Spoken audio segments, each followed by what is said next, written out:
Hi everyone, welcome back to my channel. Today's video is something I've never done before. I am going to go back and revisit all of my monthly favorites. I'm gonna let you know if I'm still reaching for that product constantly or if I've kind of just set it off to the side and it's gone into the abyss that is my makeup stash. So I'm also doing this video in collaboration with a good YouTube friend of mine, Lisa J Makeup. If you are not subscribed to her channel, you are definitely missing out. Lisa is the real deal. She puts out the most amazing content, the most helpful content, and does it in such a genuine, down-to-earth way. I like to think that that's how I present my content as well, which is why I think I was so drawn to her. And when I started watching her and listening to her, I felt like, oh my gosh, we're almost the same person. She's a little bit younger than me. Her children are a little bit younger, but she just reminds me of myself when I was at that stage. We both have a background in the makeup industry. Lisa worked as a bridal makeup artist for 12 years, and she also worked for MAC Cosmetics for 5 years. That, in my mind, gives her so much credibility when she's talking about products and when she's doing tutorials. And if you are not new to my channel, if you've been with me for a while, you probably already know my background as a makeup artist for a very, very long time. But MAC is like the be-all, end-all of makeup artistry boot camp. So if you work for MAC, you are working on so many different faces. I work on a lot of faces and ages and races as well. But truly, as a MAC artist, you receive such intense instruction and your experience is just so great. And I think that's awesome to find another YouTuber that has that sort of background and brings that to her videos. So definitely check Lisa's channel out. You are absolutely going to love her. Of course, I'm gonna put the link to her channel in my description box. I am also going to ask you to check out her video once you finish watching this one, of course. And if you are coming here from Lisa's channel, I wanna welcome you. Thank you so much for tuning in. I hope you enjoy this video. I hope you'll stick around and watch some of my other tutorials and product reviews, and then hopefully subscribe. I would love to have you as part of my YouTube family. Now, without any further chatter, let's get to monthly favorites revisited. Before I get started, I just want to say that I still like every single product that I talked about in my monthly favorites throughout 2017. There isn't really a product that I have decided is a huge dud and I would never touch it again and I was so wrong about it. There is one month where there's some products, there's a whole brand that I have stopped using, and I'll talk about that when I get to that particular month. But I just wanted to be clear that any product I talk about, if I put it in the leave it category, it's not that it's a bad product. It's not that I don't think that you should try it. It's that I just am not reaching for it anymore or that often, and I probably wouldn't miss it if it was gone from my stash. So let's begin with January.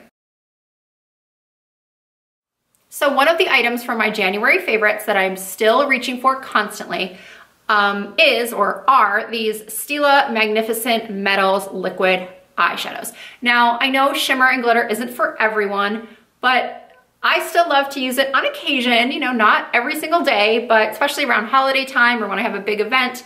I love to pop a little bit of this shimmer in the center of my lid. And it's the easiest kind of glitter to use because it doesn't require a glitter glue. You can wear it on its own. You can put it on top of an eyeshadow. I just use my finger. It has a little applicator, almost like a mini lip gloss applicator. And I just take a little bit on my finger and then pat it on my lid, and it's beautiful, so pretty. And I feel like even if you're a more mature woman, you could still use it very, very sparingly, maybe on the inner corner of your eye as just a little brightener, or just dab it right in the center of the mobile eyelid, and it'll give such a beautiful effect without looking like full-on glitter. And then my no longer loving for January, I'm sorry to say, is the Charlotte Tilbury Airbrush Flawless Finish Powder. It is an amazing powder, it really is. I've just discovered through using it often that it's not great for my oily skin. It doesn't control oil whatsoever, and even other pressed powders that don't claim to control oil, they still do a little bit, but this one really does not. But if you have normal to drier skin, you should try this because it really does give that airbrush finish. You can use it to touch up, or you can use it just to set your foundation, and it just smooths everything out. It doesn't cling to dry spots or fine lines or anything. It's a beautiful powder. It's just not the best one for me. Now in February, I talked about this Glam Glow Super Mud Clearing Treatment.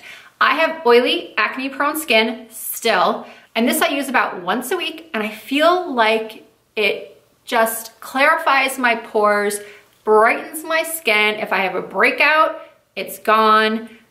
It is so good for somebody with clogged pores and oily skin, and yeah, I'm still using this and loving it. And then the item I'm not really using that much is this Persona Identity palette. This palette is beautiful, and I'm not really certain why I'm not reaching for it more. This palette is now actually available at Ulta. Persona Cosmetics was created by Sona Gasparian, who is another YouTuber. She's also a former makeup artist, and she has kind of turned into more of just a social media influencer. I'm not sure how much makeup she does anymore. So the pigment on all these shadows are amazing. The texture is great. She really did well curating this palette. I didn't realize when I purchased it that she actually chose colors that would look best on brown eyes. She did this for the brown-eyed girls out there. And not that blue eyes can't wear these colors. I just feel like there's a lot of dark in this palette, and I don't know. It's a beautiful palette. I really can't find anything bad to say about it. I just, for some reason, am not reaching for it. Okay, so now we've come to March, and in March, when I looked back at my favorites video for that month, I showed a lot of NARS products, and I thought to myself, oh my God, wow, I was really raving about a lot of NARS. And NARS is a brand that I am no longer using. So when you're talking about products that you're leaving behind, or you're no longer loving, that is the whole NARS brand for me. NARS was actually the catalyst for me trying my best to go cruelty-free in the makeup I buy and show on my channel. It just made me so angry when NARS decided to go from being a cruelty-free brand to being a not cruelty-free brand by entering the Chinese cosmetics market. Basically, a brand can claim to be cruelty-free, but if they are selling in the Chinese market, they really aren't, because China requires testing on animals. It just made me angry. It's like a lot of people count on these brands that are really, really strict with their being cruelty-free, and they really enjoyed NARS brand and the products, and they were happy that they could buy it and feel good about it. And then all of a sudden, NARS just decides, you know what, we're gonna go, we feel like we need to make more money, so we are gonna start entering, we're gonna go into the Chinese market, and now we will no longer be cruelty-free. Sorry. So that just kind of made me mad, and so I have completely stopped buying NARS, as hard as it has been, because I'm so drawn as a makeup junkie. There's so much I wanna try. So anyway, everything that I showed in March as a favorite, I'm no longer using. But what I am still using is the Charlotte Tilbury Pillow Talk lipstick. This has gone in and out of stock on charlottetilbury.com. It's just a beautiful My Lips But Better shade, and the feeling of this lipstick is amazing. It's a matte, but it's not a drying matte. A lot of times a matte lipstick can make your lips look really dehydrated. This one doesn't. It works with so many different skin tones. It's a perfect match to the Pillow Talk lip liner, which is also one of my favorites, and I think it's a lot easier to get now than it was when I first talked about it. All right, let's jump into April, and one of the products that I probably reach for more than any of the other products I'm going to show you today, which is the Tarteist Double Take Eyeliner. One end is a twist up eye pencil, and the other end is a liquid eyeliner. I find that the applicator of this liquid liner is perfect. It's not too flimsy, it's not too stiff. The black is a real true black. It doesn't smudge, it stays on all day. And then this black eyeliner stays in, I think, really well in the inner rims. I also use it to tight line. I always tight line under here because I hate that like gap of white. So having the two together, especially when I travel, is very convenient, and this is a great, great product. And what I'm not using anymore in fact, I couldn't even find it to show you, is the Shea Moisture Treatment Mask. I remember it being a very good mask, but I have since purchased a different mask that I am obsessed with, which I'm gonna show you in a minute or two. And I believe the Shea Moisture Mask had really, really good reviews on Ulta.com, and it's a reasonable price point. So if the one I'm gonna talk about in a few minutes is too pricey, then definitely look into this one, the Shea Moisture Mask. So in May, I didn't actually do a monthly favorites video. I did an ultimate favorites video. I think the reason was I had done a birthday haul that same month, and I just felt like I was showing, I don't know, for some reason I just decided not to do a monthly favorites. But anyway, I did ultimate favorites, and then when I was reviewing the products I wanted to put in this video, I looked at it and I thought to myself, I'm still using every single thing here. These are still my ultimate favorites. So I'm gonna link that video in the description box so you can just go watch that one, because there's not one thing that I talk about in that video that I'm not still reaching for a lot. Now in my June favorites video, I talked to you guys about the trip I had taken back to Minnesota in May, where I really have to fight my hair in that type of climate, that real humid, rainy climate, and I was going to a special event and I needed my hair to be real sleek, and then I was gonna be taking a cruise at the end of June. So I relied a lot on the Frizz Ease line, the shampoo, the conditioner. I went and I bought the entire Frizz Ease line, and I put that in my favorites because I felt like it really, really did work for me. So I don't need those products anymore. So that's why I'm talking about them as my products I'm leaving behind, because I just don't need them. I'm sure the next time I travel to a humid climate, I'm gonna be wiping the dust off of them from being in the back of my cabinet in my bathroom. So if you live in a humid climate and you battle frizz, then I still recommend those products to you. And then the product from June that I'm still loving will come as no surprise to any of you who watch my channel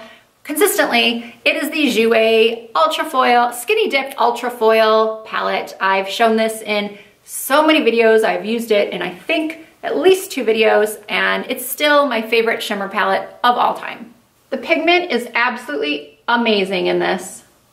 You don't need to wet your brush to get that kind of pigment. It's just so easy to work with. There's no fallout. The packaging I think is great. It's just so pretty. It's one of my, I would say, holy grail shimmer palettes. So now we've come to July, and in July I put as one of my favorites these Argento Vivo earrings. They were on sale during the Nordstrom anniversary sale, and they came in 2 colors. There was this, or 3 maybe. There was the silver with gold, and then there was gold with silver, and then I think there was gunmetal. I wanted all 3, but I ended up just getting these because I thought, well, they have silver and gold, so I could wear it with any other accessories if I want to do gold, if I want to do silver. And I felt like the silver just brightened up my face a little bit more. If they're still available, I am gonna link them, of course. They're very lightweight, and I just love them.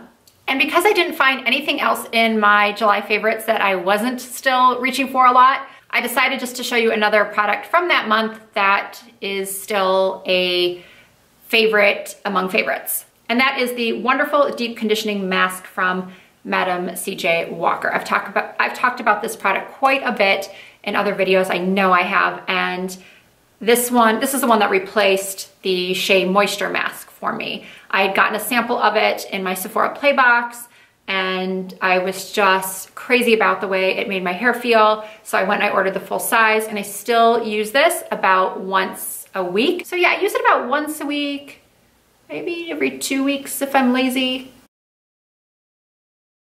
So in August, one of my favorites was this Trish McEvoy Beauty Balm Instant Solutions Broad Spectrum SPF 35. It's basically a primer, a sunscreen, and a moisturizer in one. It's lightly tinted. I use the shade 1. And this, I raved about it then, and I can rave about it now. It's expensive. I think I say that every single time too, but it is. Then again, it's covering a lot of bases. It's 3 products in one. This, over the summer, I would use it anytime I would go to the beach or if I was just out running errands, because it doesn't have much coverage to it, but it just smoothed my skin and it brightened, and it had that great SPF 35 in it.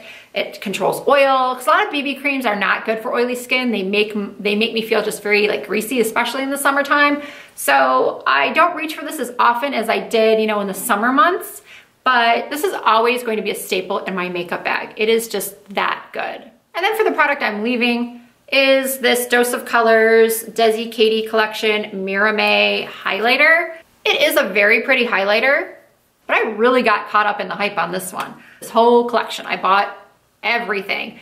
I tried that dark vampy lip color on, I can't remember which one that was, and it looked so awful on me. I did like the bright orangey color. I can't think of any of the names anymore, but I have them all. They're in a little basket. I put it all together in a little basket in my vanity, one of my drawers, but I never reach for the stuff. I don't even ever really reach for the over-the-top gloss, but I would say out of everything, that's the item I reach for the most. But I have both the highlighters, don't really touch them. So I know I keep saying this about all the products, but it's not a bad highlighter. It's just not worth going crazy trying to get it if you can't, or paying an outrageous price for it on eBay or Poshmark. So September was the first time I showed you guys this 3-day bender from Drybar. I have so many curling irons in my collection, and I don't know why I keep buying more, but this is it. This is the end of the line for me. I used it, I purchased it with a 20% off Ulta coupon, I think. I can't even tell you how long it took me to figure out how to even use this thing. I watched 1 or 2 tutorials on how to use this before I purchased it, and I read reviews saying that there was a learning curve, but wow, there really is. I'm still using it pretty much a different way every time. People have asked me if I'll film a tutorial, like a how-to, but I'm not confident really enough yet to show you the best way, because as I said, every time I'm doing it sort of different. I'm learning new things. And if you're wondering what the difference is between this and a traditional curling iron, is that it turns, but it's not one of those like the Beach Wave where you press the button and it turns on its own. It's just this part turns. So this isn't on, but just to show you, sometimes I will just turn the barrel, but then other times I'll turn the whole thing and then turn this a little bit. So it's kind of hard to describe. It's just, once you get it right, the curls are amazing, and for me, they last several days. And the item I'm leaving behind from September is this Fenty Beauty Gloss Balm. I think this is really just a case of me owning so many lip products that I almost forget that I have it. It's, I think, $18, and it's a really nice gloss. I still think that it gives a pretty color to the lips, and you know, looking at it now, I'm thinking I really should reach for this more. But one of those things where I said in the beginning, if I didn't have it in my collection, would I miss it? Probably not. So I mentioned that Dose of Colors Mira May highlighter a few minutes ago and said that I don't really reach for it. And one of the reasons is because I have so many other highlighters to choose from, and what makes me like a highlighter is, or to love a highlighter, is when, number one, it's not too glittery, it's not super sparkly. I don't like that because I have texture on my cheeks and around my eyes. And I like it to kind of show up, but not too much and not too little. It's hard to explain. I don't like real subtle highlighters, but I also don't like super, you know, glowy highlighters. Now this one can be super glowy if you use too much, but that's almost like with any highlighter. But anyway, this is the Grace highlighter from Gerard Cosmetics, and I think it retails for $38, but they're always having sales. I'm not an affiliate with them. I don't have a promo code for you, but they're floating around everywhere. And if you follow them on social media, they're always posting bundle discounts and $6 lip liners and highlighters for $20. So Grace is just the perfect highlighter for someone like myself with light skin, not fair skin. Actually, I think it would work on a fair skin as well, but I just think it's so pretty. I would definitely put this in a list of my top 3 highlighters.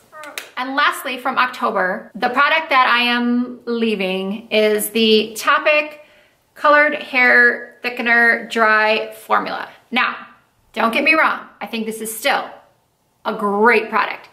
I just cannot get a color that actually works for me. The light brown is way too light. And then the next color down, I tried a sample of that. I used a tester of it, I think at Ulta maybe, and that was way too dark. So I thought I had found a great replacement for my Rita Hazan root spray, but unfortunately, sometimes it just comes down to finding a color that works for you. So for now, I've gone back to using my Christopher Buckle Scalp Cover Duo in Blonde. And with this, I can take the brush and just go right on my root, so right along my hairline. I don't get the spray on my fingers or anywhere else on my face that I don't want it. So until I decide to bite the bullet and pay another $25 or $28 for the Rita Hazan spray, I'm for now sticking with this. So that's gonna do it for my monthly favorites revisited, what I'm still loving and what I am leaving. I am not doing November. I'm not sure if Lisa's doing November. We didn't really clarify that, but I'm not doing it because that video is so recent and I'm still loving everything that I talked about. I'm still using everything. So I hope everyone kind of understands that and agrees with me, right? That didn't really need to do November since I just recorded that video like 2 weeks ago, a week ago. So anyway, thank you guys so much for watching. I really hope you enjoyed this. When Lisa and I were trying to figure out what type of video we should make, we both agreed that this was a great idea and that not enough people do this type of thing where they go back to their favorites. And people are always asking us. People on her channel are asking her, people on my channel are asking me, you know, what about that product you showed back in June? Do you still like it? I know you guys have those questions. So we thought that this would be the perfect opportunity, you know, end of the year, December, let's do it. And I hope you will check out her video as well. Let her know if you do subscribe that you came from my channel. And that's all. Thank you guys so much for watching. You can also follow me on Instagram, Snapchat, Facebook, Twitter. All of my usernames are Risa Does Makeup. And I hope to see you all again very, very soon.